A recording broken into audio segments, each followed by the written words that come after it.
कात्यायनाय विद्महे कन्याकुमारी धीमहि तन्नो दुर्गी प्रचोदयात्। श्रीवाग्देवीं महाकालीं महालक्ष्मीं सरस्वतीं त्रिशक्तिरूपाणां मां दुर्गां चण्डीं नमाम्यहम्।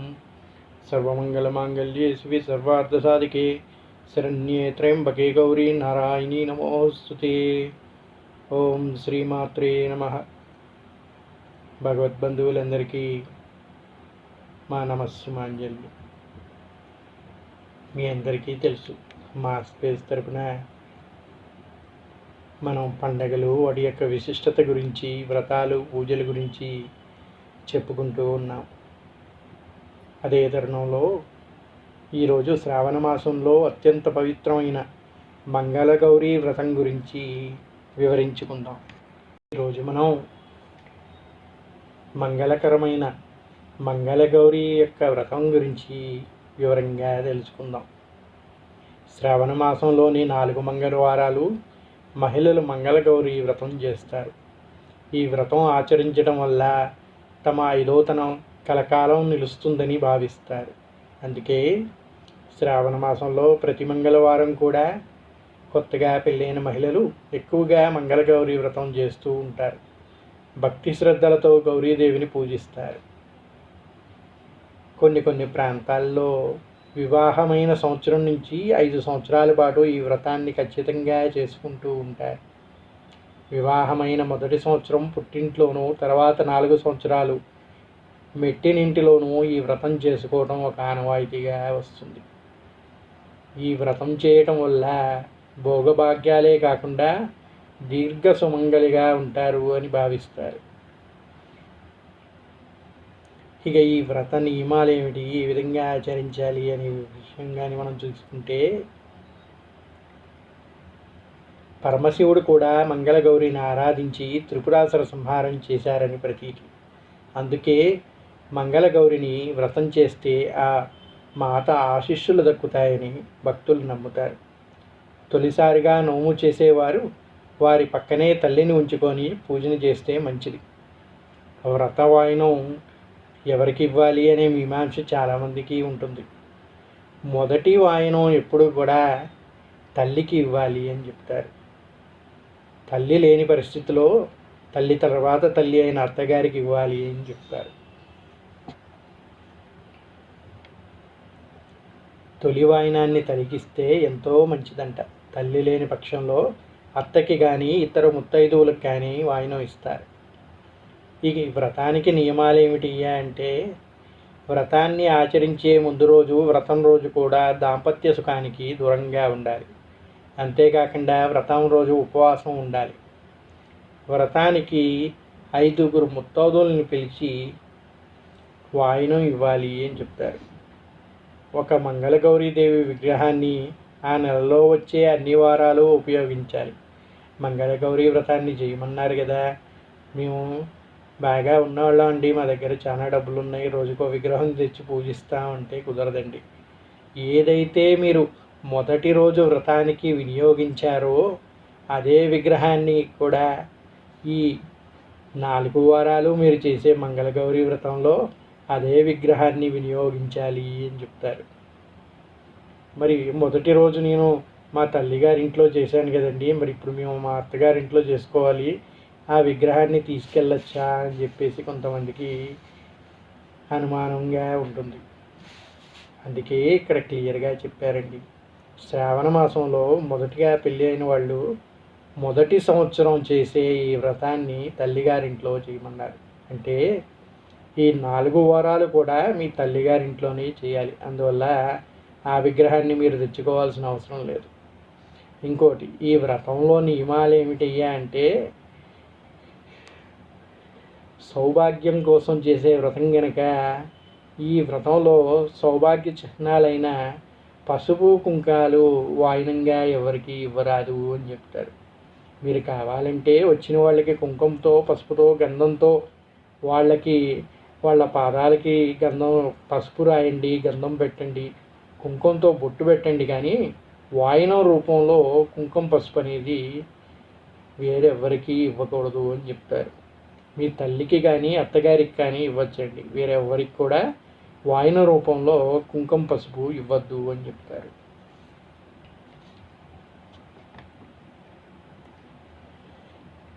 ఇక మనం ముందుగా చెప్పుకున్నట్టుగా నెలలో వచ్చే అన్ని వారాలు కూడా ఒకే విగ్రహాన్ని వినియోగించాలి. మీరు మొదలుపెట్టినప్పుడు ఏదో మా ఇంట్లో ఒక పటం ఉందండి దానితో మొదలుపెట్టాను, ఇప్పుడు మాకు షాప్లో మంచి విగ్రహం దొరికింది దాంతో చేసుకోవచ్చా అంటే అలా చేయకూడదండి. మీరు ఏవైతే ప్రతిమతో ఈ పూజను మొదలుపెట్టారో ఈ 4 వారాలు కూడా ఆ ప్రతిమతోటే ముగించండి. మీ దగ్గర విగ్రహం లేదు, ఒక చిన్న ఫోటోకో దేనికో పెట్టి చేశారు, లేదా కలశానికి పెట్టి అందులోనే అమ్మవారిని ఆహ్వానించి పూజించారు, ఆ కలశంతోటే మొత్తం పూజ అంతా ముగించుకోండి. మీకు అంతగా విగ్రహం దొరికితే మళ్ళీ సంవత్సరం చేసుకునేటప్పుడు ఆ విగ్రహానికి పూజ చేసుకోండి తప్ప వ్రతం మధ్యలో ఆ విగ్రహాన్ని మార్చరాదు అని చెప్పి నియమం చెప్తున్నారు. మంగళగౌరీ వ్రతం చేసుకునేటప్పుడు పసుపు కుంకుమలు వాయినం ఇవ్వరు. ఎందుకో తెలుసా? ఇందాక చెప్పుకున్నాం కదా మనం పసుపు కుంకాన్ని వాయినంగా ఇవ్వద్దు అని. మరి అది ఎందుకో తెలుసుకోవాలి కదా. వాయినం ఇచ్చేటప్పుడు పసుపు కుంకుమలు ఇవ్వకూడదు అంటారు. ఎందుకంటే సౌభాగ్యం కోసం వ్రతం చేస్తున్నప్పుడు పసుపు కుంకుమ ఇవ్వటం మంచిది కాదని భావిస్తారు. పసుపు కుంకుమలతో ముత్తైదువుకి బొట్టు పెట్టచ్చు కానీ చేతికి ఇవ్వకూడదంటారు. అయితే ఇటీవల కాలంలో చాలామంది వాయినంతో పాటు పసుపు కుంకుమ ప్యాకెట్లు ఇస్తున్నారు. అది మీరు అంతగా ఇవ్వాలనుకుంటే వరలక్ష్మి వ్రతం చేసుకున్నప్పుడు ఇవ్వండి. కానీ ఈ సౌభాగ్య వ్రతం అని మంగళగౌరీ వ్రతాన్ని చేసుకునేటప్పుడు మాత్రం వాయినంగా పసుపు కుంకుమ ఇవ్వద్దు. మీరు వాయినం ఇచ్చేటప్పుడు ఒక తమలపాకు, ఒక్కలు, పళ్ళు ఇవ్వండి, తప్పులేదు. దాంట్లో కొంచెం పూలు పెట్టి ఇవ్వండి, అందులో ఎటువంటి తప్పు లేదు.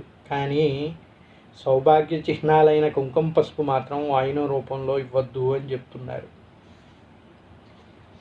ఇక ఈ పూజ ఏ విధంగా చేయాలండి, ఎలా చేసుకోవాలి, మాకు పద్ధతి తెలియదు, ఏ విధంగా జరుపుకోవాలి అని అనుకుంటున్న వాళ్ళకి ఇప్పుడు నేను చెప్పే పూజా విధానాన్ని పాటిస్తే సరిపోతుంది. ఒక శుభ్రమైన పీటని పసుపు కుంకుమలతో అలంకరించి దానిపైన ఒక ఎండి కొబ్బరి చిప్పలో పసుపుతో చేసిన గౌరీదేవిని అలంకరించాలి. పసుపు వినాయకుడిని కూడా అలంకరించాలి. ముందుగా వినాయక పూజ చేయాలి. కలశం ప్రతిష్ఠించే సాంప్రదాయం ఉన్నవారు కలశాన్ని పెట్టి కలశ పూజ గావించాలి. అందరికీ కలశాన్ని పెట్టి పూజ చేసే సాంప్రదాయం అందరి ఇళ్లల్లో ఉండదు కనుక ఆ విధమైన సాంప్రదాయం ఉన్నవారు కలశాన్ని ప్రతిష్ఠించుకోవాలి అని చెప్తారు.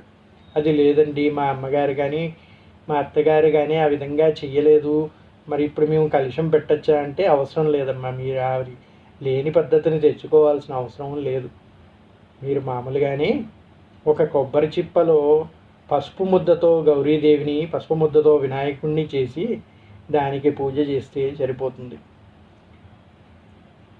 లేదు మీ దగ్గర ఒక విగ్రహం కానీ ప్రతిమ కానీ ఉంటే ఆ ప్రతిమ పెట్టుకొని దాని ముందు కూడా ఈ పసుపుతో చేసిన మంగళగౌరికి మాత్రమే పూజ జరిపించాలి. మీరు ఎక్కడైనా చూసుకుంటే వినాయక వ్రతం కానీ ఏ వ్రతం కానీ పెద్ద పెద్ద విగ్రహాలు పెడతారు, కానీ పూజ జరిపించేది పెట్టిన పసుపు గణపతికి మాత్రమే జరిపిస్తారు. ఎక్కడైనా మీరు చూడండి, పెద్ద పెద్ద విగ్రహాలు పెట్టారండి, మా దగ్గర 30 అడుగులు పెట్టారు, మా దగ్గర 150 అడుగులు పెట్టారు అని చెప్తారు. ఎంత పెద్దది పెట్టినప్పటికీ కూడా ప్రథమ పూజ జరిపించేది పసుపు గణపతికి మాత్రమే. అదేవిధంగా ఇక్కడ కూడా పసుపు గణపతికి, పసుపు మంగళ గౌరికి మాత్రమే పూజ జరుపుతారు.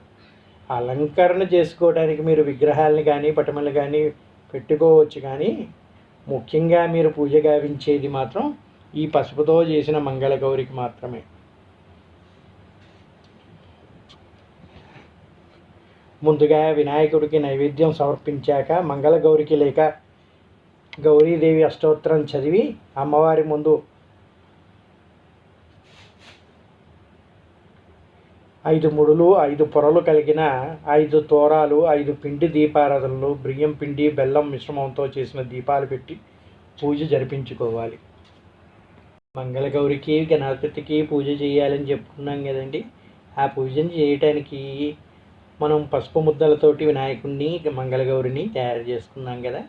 ఇప్పుడు వినాయకుడికి ముందుగా అష్టోత్తరం పూజ చేసి ఆయనకి నైవేద్యం సమర్పించిన తర్వాత మంగళగౌరీదేవికి అష్టోత్తర శతనామావళి పూజ జరిపించాలి. అది జరిపించేటప్పుడు మీ చేతికి కట్టుకోవడానికి తోరాలు అంటారు. తోరాలంటే ఏమిటో కాదండి, తమలపాకు కానీ మామిడాకుతో కానీ దారాలకి 5 ముడులు 5 దారాలు అంటే 5 పొరలుగా కలిగి ఉండేటటువంటి తోరాల్ని తయారు చేసుకోవాలి అని చెప్తారు. అటువంటివి 5 తోరాలు. ఇంకా దీపారాధన చేసుకోవడానికి ప్రమిదలతో చేయొద్దండి. ఈ వ్రతం చేసేవాళ్ళు పిండితోటి దీపారాధన చేయాలంట. మరి ఆ పిండి ఏ పిండి వాడాలండి అని చెప్పి మళ్ళీ మీకు సందేహం కలగవచ్చు. అందుకనే చెప్పారు క్లియర్గా. బియ్యం పిండి ఉంది కదా, మీ ఇంట్లో బియ్యం పిండిని తీసుకొని దాన్ని కొద్దిగా బెల్లం మిశ్రమంతో మెత్తగా కలుపుకొని దీపాలుగా చేసుకోవాలి. దానిలో ఆవు నెయ్యి వేసి ఒత్తులు వేసి దీపారాధన వెలిగించుకోవాలి. పూజ పూర్తయిన తర్వాత అమ్మవారికి నైవేద్యం పెట్టి హారతి ఇచ్చి అమ్మవారి దగ్గర పూజలో పెట్టిన ఒక తోరం చేతికి కట్టుకోవాలి.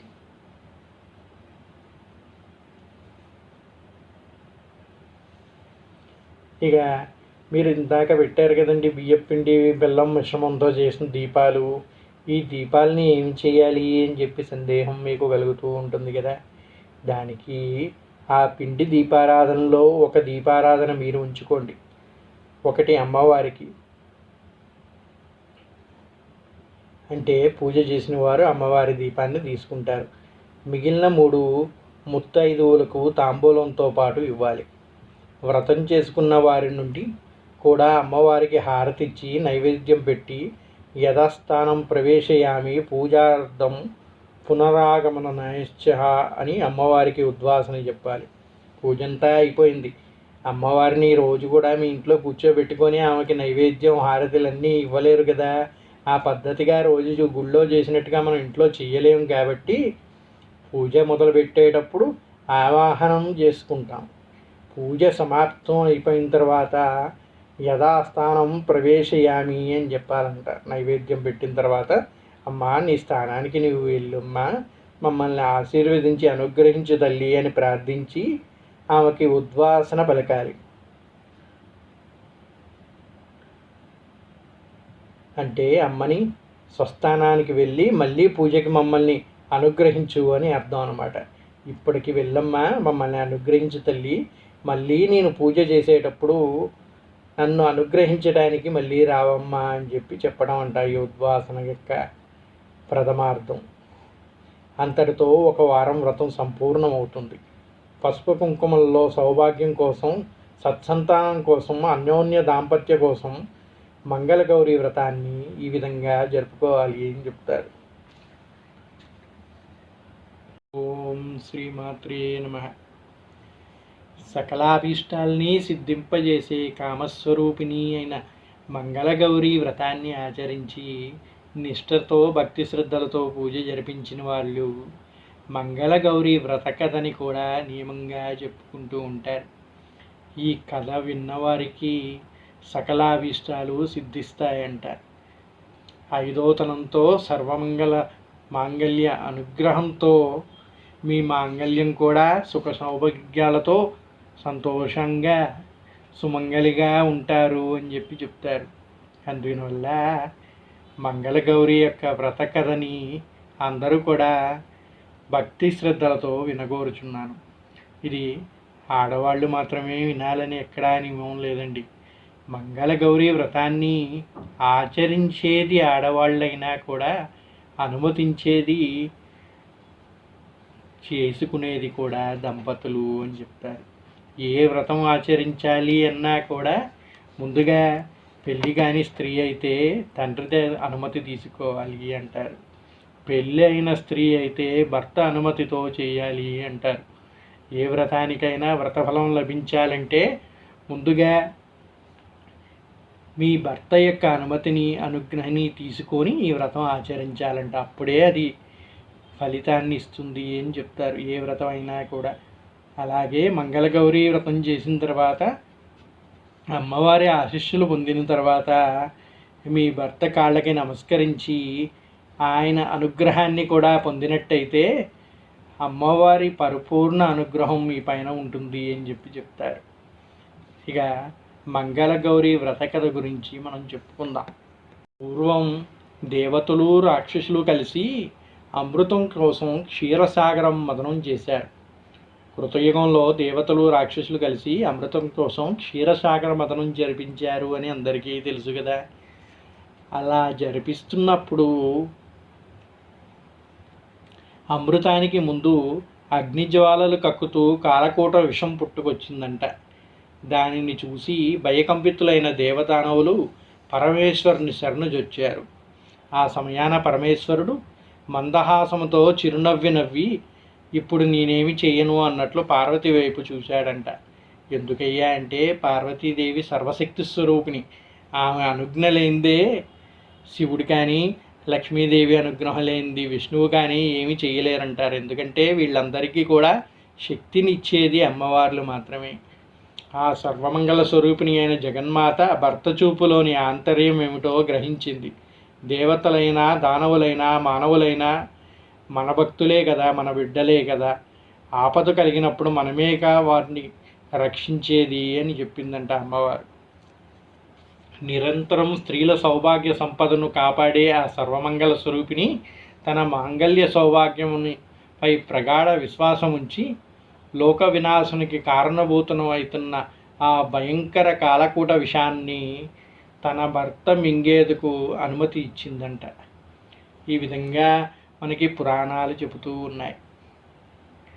ఏమి జరిగిందయ్యా అంటే సాగర మదనం గావించారు. వాసుకితో పర్వతాన్ని రాక్షసులు దేవతలు కలిసి వాసుకిని అటు ఇటు లాగుతూ మందనం గావించి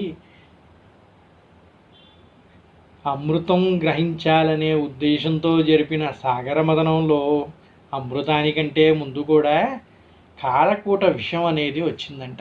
అది చాలా భయంకరమైనదంట. దాన్ని కానీ అలాగే వదిలిస్తే ప్రకృతి వినాశనం అవుతుంది అంటారు. సకల దేవతలు దానవులు ప్రకృతి మొత్తం సృష్టి అంతా కూడా సర్వనాశనం అయిపోతుందంట. అంతటి భయంకరమైన కాలకూట విషం అది. ఆ కాలకూట విషాన్ని భరించలేని దేవతలు దానవులు కూడా పరమేశ్వరుని యొక్క శరణు కోరారంట. అప్పుడు ఆ పరమేశ్వరుడు సరే ఇప్పుడు నేను ఏం చేయాలి అని తన భార్య అయిన పార్వతి వైపు చూశాడంట. ఆ పార్వతి ఎవరయ్యా అంటే సర్వమంగళ స్వరూపిణి అయిన పార్వతీదేవి అందరికీ మంగళ సౌభాగ్యాలు కలిగిస్తూ ఉంటుంది. సకల స్త్రీ కోటికి కూడా ఆమె మాంగళ్య బలాన్ని అందిస్తుంది, సౌభాగ్య చిహ్నాన్ని అందిస్తూ ఉంటుంది. అటువంటి సర్వశక్తి స్వరూపిణి అయిన పార్వతీదేవి నేనుండగా నీకు ఏమయ్యా, నా సౌభాగ్యం పైన నాకు పూర్తిగా నమ్మకం ఉంది, నీవేమీ చింతించకుండా, వీళ్ళంతా మన బిడ్డలే కనుక వాళ్ళని రక్షించే బాధ్యత మన పైన ఉంది కనుక ఆలోచించకుండా ఆ కాలకూట విషయాన్ని స్వీకరించండి అని చెప్పిందంట పరమేశ్వరుడికి. పరమేశ్వరుడు కూడా ఆ లోక వినాశనాన్ని ఆపటానికై ఆ భయంకరమైన కాలకూట విషయాన్ని మింగాడు అని చెప్తారు. అట్టి కారణానంతరమూర్తి పార్వతీదేవి. ఎంతో కరుణగల కరుణామూర్తి అంట పార్వతీదేవి. తన భర్తకి ఇబ్బంది కలుగుతుంది అని తెలిసి కూడా సకల ప్రాణకోటిని రక్షించాలనే సదుద్దేశంతో ఆ కాలకూట విషయాన్ని స్వీకరించడానికి భర్తకి అనుమతినిచ్చిందంట. ఎవరన్నా చేస్తారండి? మీ భర్త ఎవరన్నా పక్కింటి వాళ్ళు ఆపదలో ఉన్నారు ఆదుకోవడానికి వెళ్తున్నారంటేనే వద్దు వద్దు మనకెందుకు లేనిపోని తిప్పలు, మనం ఇబ్బంది పడతాం అంటారు ఇయ్యాల. అటువంటిది ఆ సర్వమంగళ స్వరూపిణి ఏం చేసిందో చూసారా? అది కాలకూట విషం. ఎంతటి కాలకూట విషం అంటే సర్వ సృష్టిని మొత్తాన్ని కూడా దహింపజేసే అంతటి కాలకూట విషం అంట. దాన్ని కానీ అలాగే వదిలేస్తే దేవతలు కానీ దానవులు కానీ సృష్టి మొత్తం కూడా వినాశనం అయిపోతుందంట. అంతటి భయంకరమైన విషయం అని తెలిసినా కూడా భర్తని దాన్ని స్వీకరించడానికి అనుమతినిచ్చిందంట పార్వతీదేవి. అందుకు కాదండి దేవతల్ని వాళ్ళని దేవతలు మనని రక్షించే తల్లిదండ్రులు అని మనం పూజించేది. అందుకే అంత కరుణామూర్తి అయిన పార్వతీదేవిని, ఆ సర్వమంగళ స్వరూపిణి అయిన భవానీమాతను కొత్తగా పెళ్ళైన స్త్రీలు శ్రావణ మాసం తొలి మంగళవారంతో మంగళగౌరీ వ్రతాన్ని విధిగా ప్రారంభించి 5 సంవత్సరాలు దీక్షగా ఆచరిస్తూ ఉంటారంట. ఆ కరుణామూర్తి యొక్క కటాక్షాలు వాళ్ళపైన ఉండి సౌభాగ్యంగా ఉండి సుమంగళిగా కటాక్షించాలని కోరుకుంటూ ఈ వైధవ్య బాధలేవీ లేకుండా వారి జీవితాంతం సర్వసౌఖ్యములతో గడపాలి అని ప్రార్థిస్తూ నిష్టగా ఈ మంగళగౌరీ వ్రతాన్ని జరుపుకుంటారు అని చెప్పి పురాణ ఇతిహాసాలు చెబుతూ ఉన్నాయి. పార్వతీదేవికి మరో పేరే మంగళగౌరి. ఈ మంగళగౌరి అంటే ఎవరో కాదండి, గౌరీదేవన్నా పార్వతీదేవన్నా ఒక్కరే. శ్రావణ మాసంలో వచ్చే ఈ 4 మంగళవారాలు మంగళగౌరి అయిన పార్వతీదేవిని పూజించాలి. మంగళగౌరి ఎక్కడ ఉంటుందో తెలుసా? పసుపు, కుంకుమ, పూలు, సుగంధాది మంగళ ద్రవ్యాల్లో ఆవు నేతితో ప్రకాశించే జ్యోతిలోని కొలువై ఉంటుందంట. ఆ అమ్మవారు ఎక్కడ ఉంటుంది, ఎక్కడ వెతుక్కోవాలండి, ఎలా పూజించాలంటే ఆమె ఎక్కడో కాదు, మీ సౌభాగ్య చిహ్నాలైన పసుపు, కుంకుమంలో, పూలలో, సుగంధ ద్రవ్యాల్లో, ఆవు నేతిలో ప్రకాశించే జ్యోతిలో కొలువై ఉంటుందంట. అందుకే అమ్మవారికి పూజ చేసేటప్పుడు కూడా ఈ మంగళ ద్రవ్యాలతోటే పూజ జరిపించాలి అని చెప్తారు. చక్కని సువాసన లీలే పూలతోటి, పసుపు కుంకుమతోటి, ఆవు నేతితో వెలిగించిన జ్యోతితోటి మాత్రమే అమ్మవారికి పూజ జరిపించాలి. మట్టి ప్రమిదలతోటో వెండి బంగారం ప్రమిదల్లోనో నూనె పోసి అమ్మవారికి పూజ జరిపించొద్దండి. నేతి దీపం మనం చెప్పుకున్నాం కదా ఇందాక, పిండితో చేసినటువంటి దీపంలో నెయ్యి వేసి 3 ఒత్తుల్ని కలిపి అమ్మవారికి హారతి ఇవ్వటానికి ఒక ఒత్తిగా చేసి వెలిగించాలి. 3 ఒత్తులు అన్నా, 3 ఒత్తులు అంటే త్రివర్తం, అంటే అమ్మవారు 3 స్వరూపాలు. త్రిశక్తి రూపేణాం గౌరీం సర్వమంగళాం అంటారు. అంటే ఆ లక్ష్మీ, సరస్వతి, పార్వతి కూడా ఎవరో కాదండి, 3 స్వరూపాలు ఒకటే. ఆ సర్వమంగళ మాంగళ్యే ఆమెయే ఆ 3 స్వరూపాలు కనుక వాటికి చిహ్నంగా ఆ 3 ఒత్తులను అనేది వేస్తూ ఉంటాం. ఇంకో విధంగా చెప్పాలంటే 3 ఒత్తుల్లో ఒకటి మీ మనస్సు, ఒకటి పరమాత్మ, జీవాత్మ పరమాత్మతో కలిపి ఆ జ్యోతిస్వరూపుడైన పరమేశ్వరుణ్ణి కలిపి ఆ 3 ఒత్తుల్ని ఒక దీపంగా వెలిగిస్తే వాళ్ళ ప్రకృతి పురుషుల యొక్క ఆశీర్వాదం మనకి ఆ జ్యోతిస్వరూపం ద్వారా కలుగుతుంది అని చెప్పుకోవచ్చు. వ్రత కథ గురించి చెప్పుకున్నాం. ఆ వ్రత మహిమల గురించి ఇప్పుడు చెప్పుకుందాం. చాలా కాలం క్రితం జయపాలుడు అనే రాజు మాహిష్మతి నగరాన్ని పాలించేవాడంట. భోగభాగ్యాలు ఎన్ని ఉంటేనేమో ఆయనకు సంతానం కలగలేదు.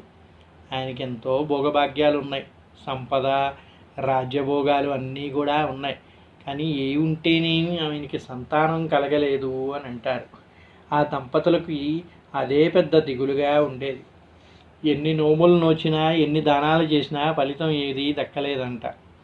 చివరికి పరమేశ్వరునికి ఆ మహారాజు దంపతులపై కరుణ కలిగినది. పరమేశ్వరుడు ఓ సన్యాసి రూపంలో జయపాలుని నగరానికి వచ్చి అంతఃపురం బయట ద్వారం వద్ద నిలబడి భవతీ భిక్షాందేహి అని అక్కడ నుండి వెళ్ళిపోయాడంట. జయపాలుని భార్య పల్లెంలో సంబారాలు సమకూర్చుని భిక్ష వేసేందుకు వచ్చే లోపలే ఆ సన్యాసి వెళ్ళిపోయాడు. ఇలా 3 రోజులు జరిగిందంట. జరిగినదంతా భర్తకి వివరించింది. రేపు ఆ సన్యాసి వచ్చే ముందే నువ్వు సిద్ధంగా ఉండమని భార్యతో చెప్పాడు రాజు.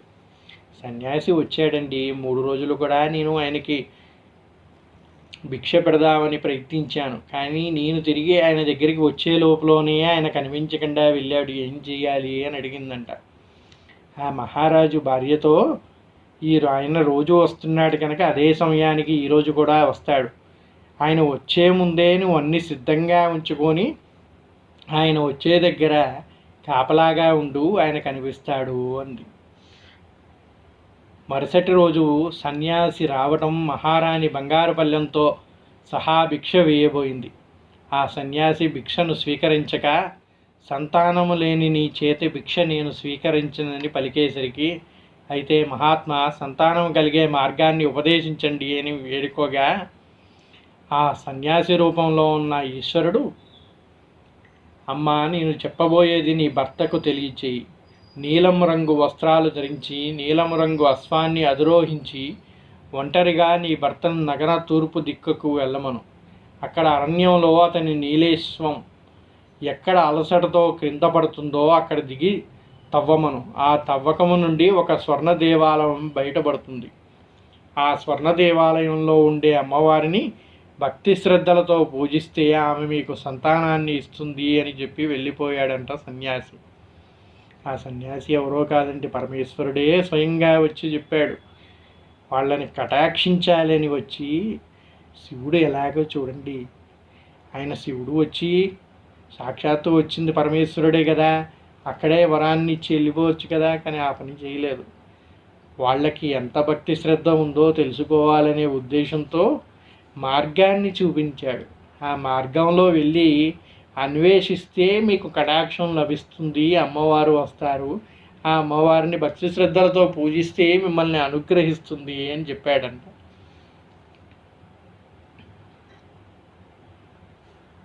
ఆ మహారాజు యొక్క భార్య ఆ సన్యాసి చెప్పిందంతా కూడా భర్తకి వివరించిందంట. ఆ భర్త కూడా అదే విధంగా చేస్తాను అని చెప్పి ఆ పరమేశ్వరుడు చెప్పిన మార్గాన్ని ఆ నీలాశ్వంతో బయలుదేరగా ఒక బంగారపు గుడి కనిపించిందంట. అక్కడ అశ్వమాగిన చోట తవ్వి చూస్తే బంగారపు గుడి కనిపించింది. భక్తి శ్రద్ధలతో అమ్మవారికి పూజలు జరిపి జయపాలుడు ప్రార్థించాడు. జయపాలుడు భక్తికి మెచ్చిన అమ్మవారు ధనాన్ని ఇస్తాను కోరుకోమంది. అమ్మవారు, నాకు ధనము వద్దు తల్లి, సంతానము కావాలి అన్నాడు జయపాలుడు. అప్పుడు అమ్మవారు, దీర్ఘాయువు వైదవ్యము గల కన్య కావాలినా, అల్పాయుష్కుడు సజ్జనుడు అయిన కుమారుడు కావాలా కోరుకోమని అడిగిందంట. 2 వరాల్లో ఏదో ఒకటి కోరుకోవయ్యా, దీర్ఘాయువు కలిగిన కన్య కావాలా, కాకపోతే ఆ కన్యకి వైదవ్యం కలుగుతుంది అని చెప్పింది. లేదంటావా, అల్పాయుష్కుడైన కొడుకు పుడతాడు కానీ ఎంతో సజ్జనుడైన కుమారుడు అవుతాడు అని చెప్పిందంట.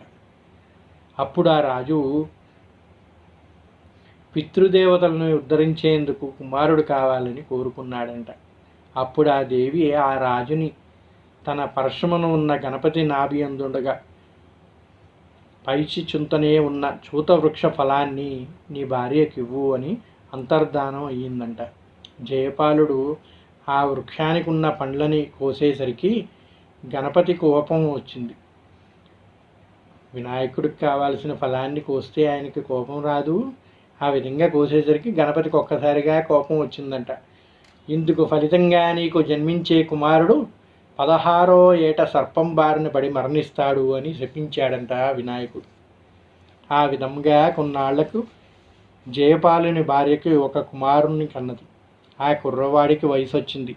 వివాహం జరిగితే కుమారుడు ఆయుష్ పెరుగుతుందేమోనని భావించి కుమారుడికి వివాహం చేద్దామని భర్తతో అన్నది.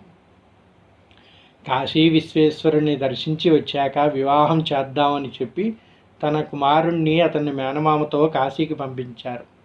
త్రోవలో వారు ప్రతిష్టానపురం చేరారు. అక్కడ వారిద్దరూ ఓ సత్రంలోకి ప్రవేశించారు. అక్కడ కొందరు కన్యలు ఆడుకుంటున్నారు. వారిలో సుశీల అనే కన్య మరో కన్యతో గొడవ పడగా ఆ కన్య సుశీల్ని ముండా రండా అంటూ కోపంతో దుర్భాషలాడింది. అప్పుడు సుశీల, మా అమ్మగారు మంగళగౌరి వ్రతం చేస్తున్నది కాబట్టి మా కుటుంబంలో ఎవరు ముండలు రండలు ఉండరు అంది కోపంతో.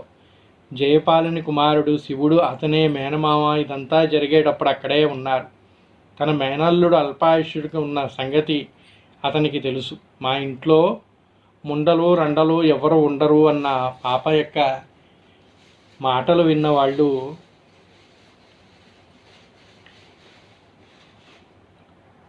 శివుడు మేనమామకి జయపాలుని కుమారుడు శివుడు, అతని మేనమామ ఇదంతా జరిగేటప్పుడు అక్కడే ఉన్నారు.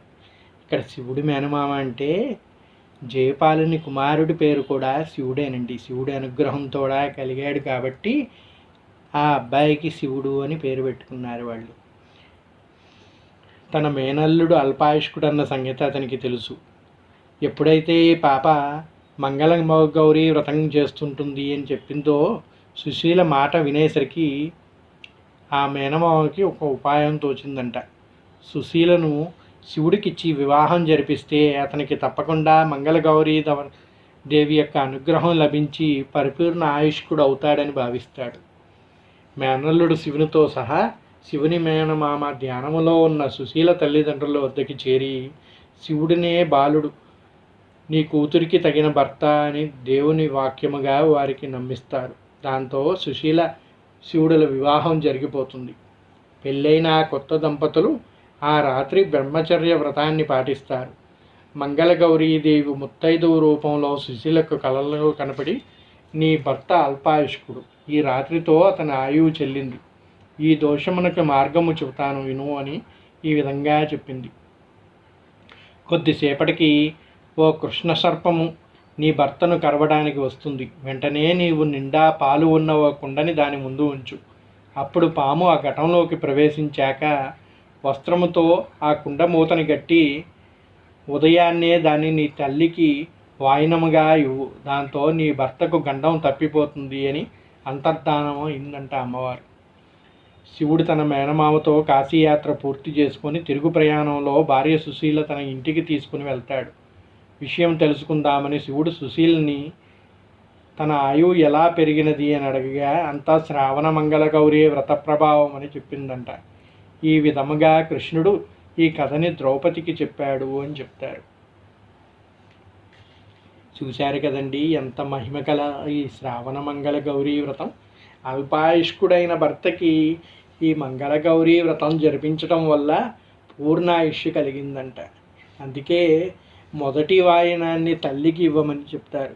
చూశారు కదా, ఇక్కడ సుశీల కూడా అమ్మవారు ఆశీర్వదించినట్టుగా అమ్మవారు చెప్పినట్టుగా ఆ పాము ఏదైతే భర్తని కరవడానికి వచ్చిందో దాన్ని ఒక కుండలోకి ప్రవేశింపజేసి దాన్ని కట్టేసి వాయనంతో తల్లికి ఇచ్చిందంట. తల్లి మంగళగౌరీ వ్రతాన్ని చేసింది కనుక ఆమెకి పరిపూర్ణ కటాక్షం ఉంది కనుక ఆ పాము ఏమీ చేయలేదన్నమాట. ఆ పాము అంతర్ధానం అయిపోయి వాళ్ళెవ్వరికీ ఏమీ కాకుండా సుఖ సౌఖ్యాలు కలిగాయని చెప్తారు. ఈ కథని ద్రౌపదీదేవికి శ్రీకృష్ణుడు ద్వాపర యుగంలో చెప్పాడంట. అవి చెప్పిన తర్వాతే ఆ ద్రౌపదీదేవి మంగళగౌరీ వ్రతాన్ని ఆచరించడం వల్లే వాళ్ళకి రాజ్యాలు సుభిష్టంగా లభించాయి అని చెప్తారు. అందరూ కూడా కొత్తగా పెళ్ళైన వాళ్ళు కానివ్వండి, ఏమన్నా కష్టాలు, గ్రహ దోషాలు ఇవి ఏమన్నా మీకు ఉన్నట్టు అయితే ఈ మంగళగౌరీ వ్రతాన్ని ఆచరించి ఆ అమ్మవారి అనుగ్రహానికి పాత్రులు కాగలరని ప్రార్థిస్తూ సెలవు తీసుకుంటున్నాను. స్వస్తి. సర్వే జనా సుఖినో భవంతు. ఆ సర్వమంగళానుగ్రహ కటాక్ష సిద్ధిరస్తు. శ్రీదేవతాభ్యం సమస్తదేవతానుగ్రహ కటాక్ష సిద్ధిరస్తు.